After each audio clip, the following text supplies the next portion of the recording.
the whole point of this presentation that I'm going to give you is really hopefully just for you to stimulate some thought and some interest. You're all great innovators and producers out there. You want to do the best. Bart focused on some of the techniques that are available out there. What I want to do is try to just add to that, as well as give you some information on forages and some of the things that you can do with forages that you may have already considered or you may want to do, and what are some of those things that you can do in that regards. So I just want to draw recognition to some of these names, and they're important for you because there's not a lot of us out there in the Canadian research community. You know, one of the excitements that I had to come to Prince George, that at one time Agriculture Canada had a research station here at Prince George area, and now that's gone. And they used to have a research station in Kamloops, and now that has changed. So a lot of these things are getting less and less, but the information is still available, and many of these people right here are good contacts for you to remember. Dr. Surya Churia is a plant breeder. We only have really one forage breeder in all of Western Canada with Agriculture Canada, and Dr. Surya Churia is that breeder located in Lethbridge. Dr. Bruce Coleman is also a forage breeder, but he has left Ag Canada and now works or is a department head in the Department of Plant Science at the University of Saskatchewan. So he's done a lot of wonderful work, and you'll hear their names in regards to certain forage varieties and cultivar work that we're working on. Dr. Barbara Cadmeneman, she worked with myself as well as Dr. Bart Lardner on a lot of the Bale Grazing work, really looking at phosphorus and how that is influencing runoff and the implications of that. And you already had the chance to meet Dr. Bart Lardner, and then Edmund Stoddy was a graduate student that did a lot of work on some of the forages, particular one that I will mention in my presentation, sandfoin. And you may have heard it, and it may or may not really work in this area as well as we would like, but you'll learn some information about it. The Swift Current Research Station is unique in the sense that it deals with semi-arid land base, light brown soil zones or brown soil zones. And the Swift Current, or SPARC, Semi-Arid Prairie Agriculture Research Center, was really established in 1920 or 22, had various programs there. And really we've been focusing on different forages that can grow in very poor moisture conditions or dry conditions, looking at both tame as well as native forages. So we're one of the few areas that really are concentrating on native grass and legume species. And we've worked with all of these areas for range management, ruminant nutrition, and such.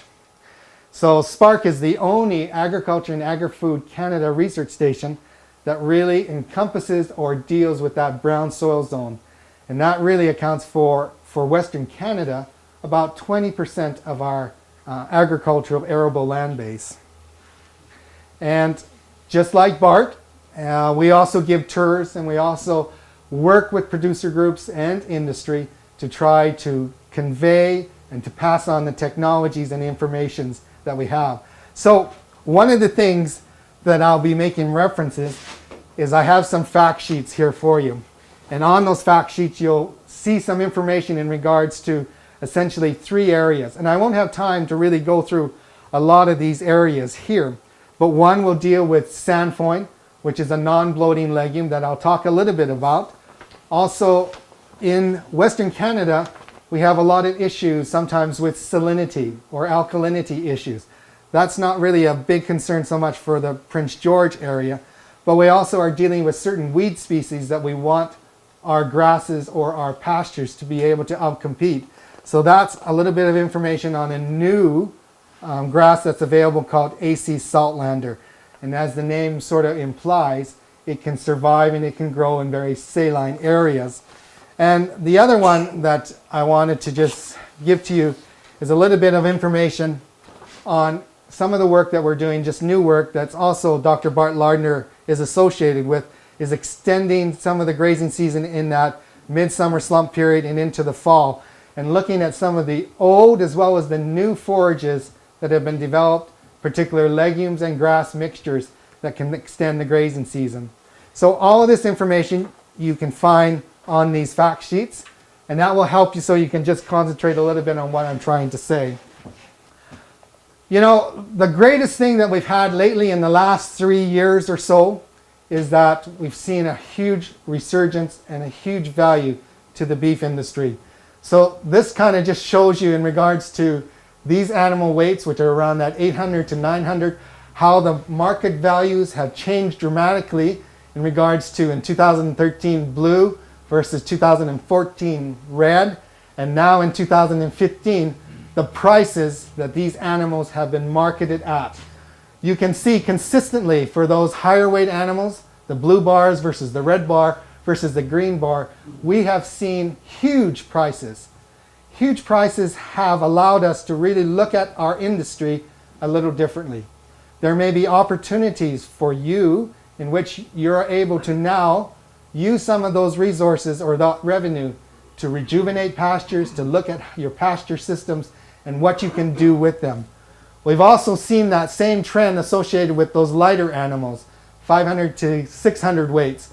Once again, 2013 the blue versus the red, in 2014 and in the greens. We have seen consistently prices still increase every year. Is that always going to occur? I don't know. We've kind of seen a little bit where the prices may have dropped now. We've seen some situations where the environmental conditions have affected feed supply, and that's what I want to always emphasize to you. Just as Dr. Bart Lardner says, our beef cattle very much depend upon our pasture, our forage resources. We have to be always looking ahead to make sure we have enough good pasture and enough forage resources. So, just like in 2015 we had very dry conditions that affected us in Western Canada, we've seen that maybe occur with some price dropping occurring because of feed costs, and we've also seen that in the heavyweights too occur with the price dropping. This just gives you a little bit of a snapshot in May of 2015. We're all very much aware of what's happened in California and the drought conditions that have occurred there. Those drought conditions are not necessarily unknown or have not happened in the Midwest, in Texas, Kansas. Before California, they were hit very hard with very dry conditions. We've also seen that occur in Western Canada, particularly in Saskatchewan, in Alberta, and even Alberta this last year or this year was faced with some very, very dry conditions that really affected their feed costs. What is that for you in your situation in the interior of BC, in BC, as far as how is the weather affecting you? How is the weather affecting you as far as your forage and pasture resources? These things you always need to consider and remember. Another thing that's facing you is higher and higher prices for our farmland. Just taking a quick look at Alberta and Saskatchewan over the last few years, and in brackets I had the Saskatchewan prices. Farmland values have increased on average 8.8% or 18.7% in 2004 in Saskatchewan. You can kind of see the other years, 12.9, 28.5, and 13, and 13.3, and 19.7. So you can see how those land prices, particularly for Alberta and Saskatchewan, have just been elevated astronomically. And that's really changed the whole issue as far as what those producers can do with some of that equity that they have. Saskatchewan's really benefited a lot by a lot of producers moving to Saskatchewan because land prices were just so high and unaffordable in Alberta. Where are you as far as British Columbia? You've also seen land prices increase, not as high and not as quickly maybe as Alberta and Saskatchewan, but 4.2% in 2004, 3% in 2013. So your land prices are also increasing. And because of the strong beef prices, there are more and more people that are looking at your land base and looking at what they can do to expand, potentially, their beef production. So, if you're faced with higher land prices, your costs are there, You're also having to deal with environmental fluctuations or changes. What are you doing with your land base? What are you doing with your pasture lands, your grazing lands?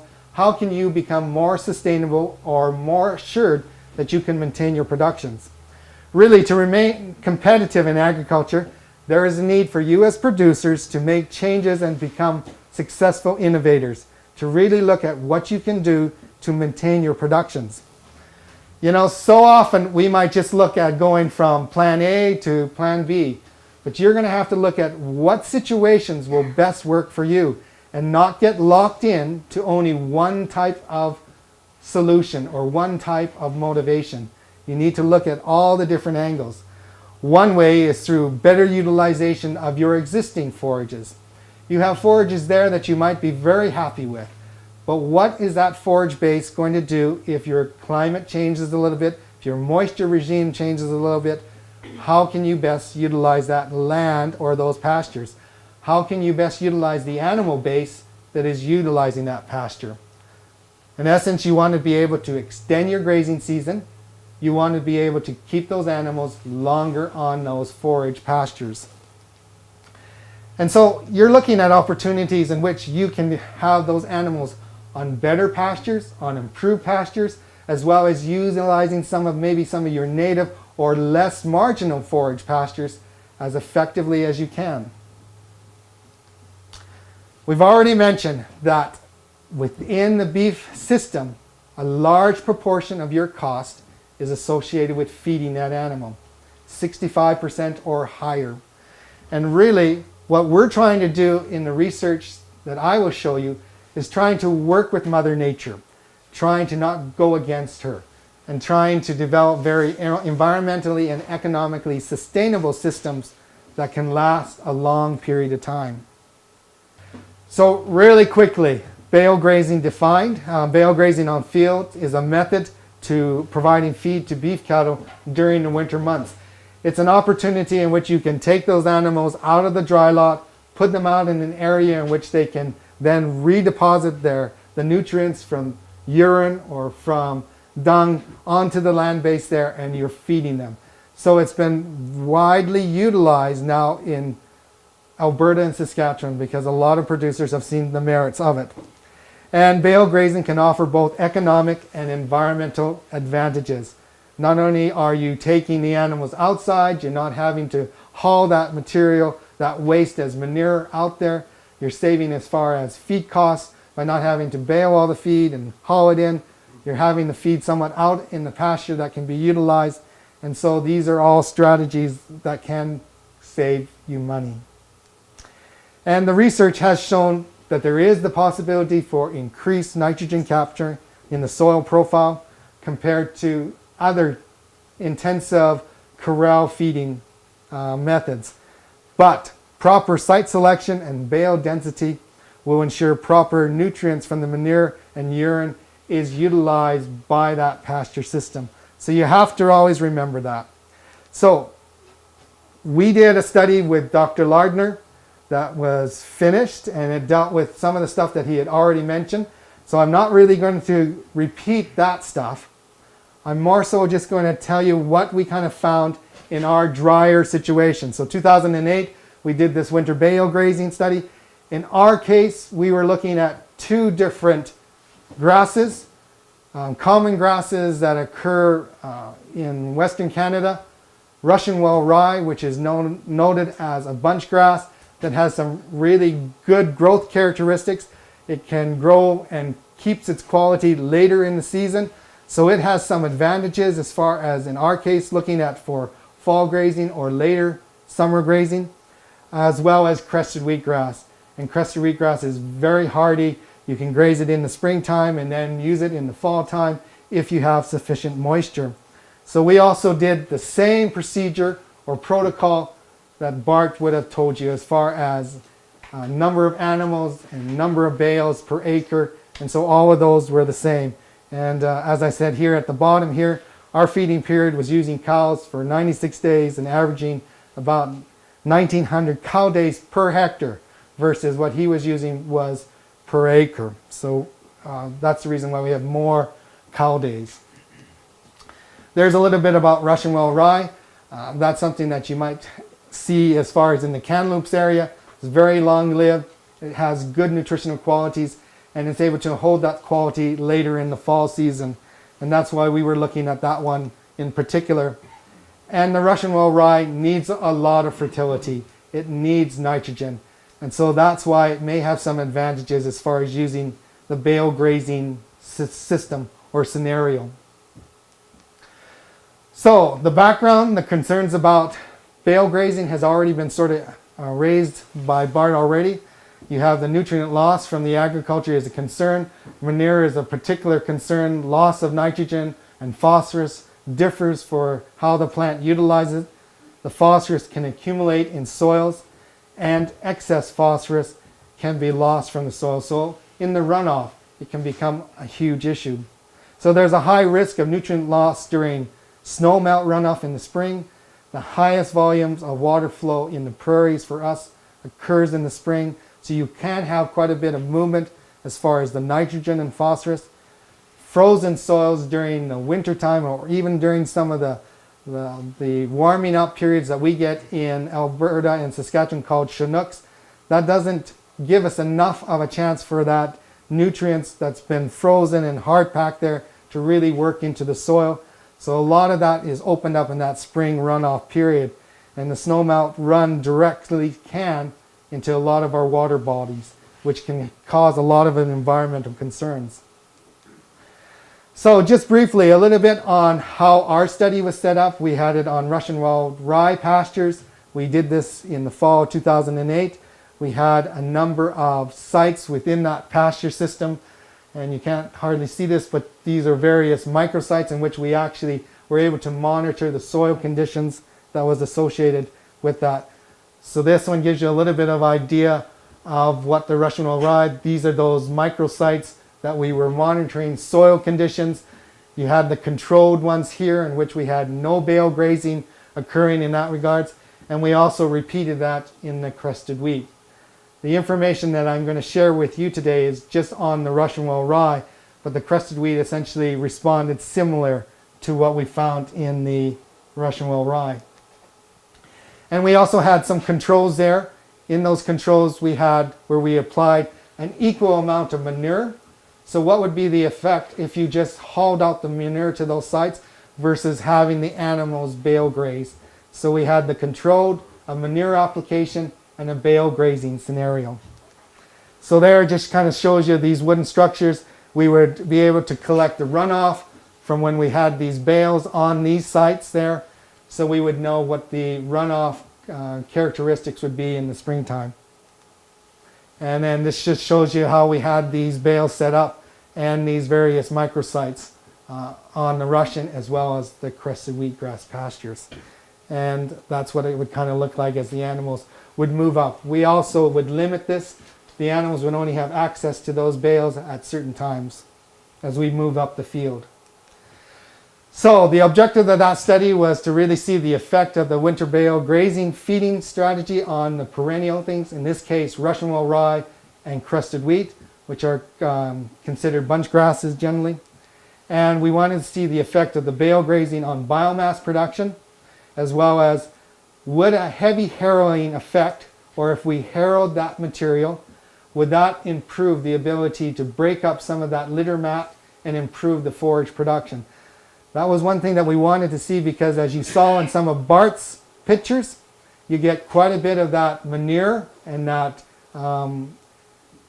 grass or hay residue that builds up there. Would it be worthwhile for you to go in and to break that up? And the final thing was really to see if there was a detrimental effect by having some of that litter on Russian well rye or crested wheatgrass by killing those plants. So just looking at the heavy harrowing, this was something that we did within one of our studies in which we looked at the Russian well rye. They were bale grazed in that fall, winter of 2008/2009, and in the spring of 2009, we took a look at it, and just like in a lot of situations for bale grazing, you get this huge area where the bale was previously, and where the animals have congregated around it, have eaten the bale, and have deposited their urine and their cow dung in that area. You get this huge thing. So would it be beneficial if you go in there and break it up, spread it up? It's a cost, but if it actually is beneficial for you to actually improve the stand longevity or actually increase maybe your forage production, is it a cost that's worthwhile? We also wanted to look at the forage productions from those bale grazing thing that occurred in 2008/2009 winter. So here we looked at the forage production that was coming from those bale grazing. And in 2009, we really didn't see much difference in forage production from the bale grazing versus the manure added to that versus just the controlled. So here's the red, the controlled, versus the bale grazing site versus the manure site. There really was no difference across those three treatments, and nothing occurred here in that first year in 2008. We never really saw that huge spike in production occurring till 2010 and 2011, in our case, in Swift Current. Now, once again, remember, 2010 was a very unusual year because we got all that moisture. 2009, the year before, was a dry year. And so when we had a dry year, that effect as far as that potential nutrients that was available there from the bale grazing, because it was too dry, we didn't get any plant growth. So you will get some of that effect from that nutrients, that nitrogen, occurring later on. And in your case here in Prince George, where you might have better moisture regimes, you'll see that occur a lot sooner than we did at Swift Current. So there was no difference in forage production was observed in the growing season following that first bale grazing season. However, in 2010 and 11, we did see massive amounts, particularly when we also had good moisture regimes, forage production occurring on that Russian Well rye. And we also saw that for the crested wheatgrass too. So this is the stuff that I was referring to earlier on the heavy harrowed versus non-harrowing treatment. So once again, bale grazing in that 2008/2009 winter season, the next 2009 spring period when we harrowed it in that May period of time, we didn't see really much change as far as forage production occurring for that Russian Well rye by July. And even by August, there was no significant difference. So for that accompanying year, the harrowing up didn't really have much effect. Once again, remember that 2009 was a dry year. So this is really not necessarily a perfect answer. If you had higher moisture regimes, you might have had an effect by moving that nutrients or moving up that litter mat and opening it up. But in this study, because 2009 was a dry year, we didn't see any advantage with the heavy harrowing there.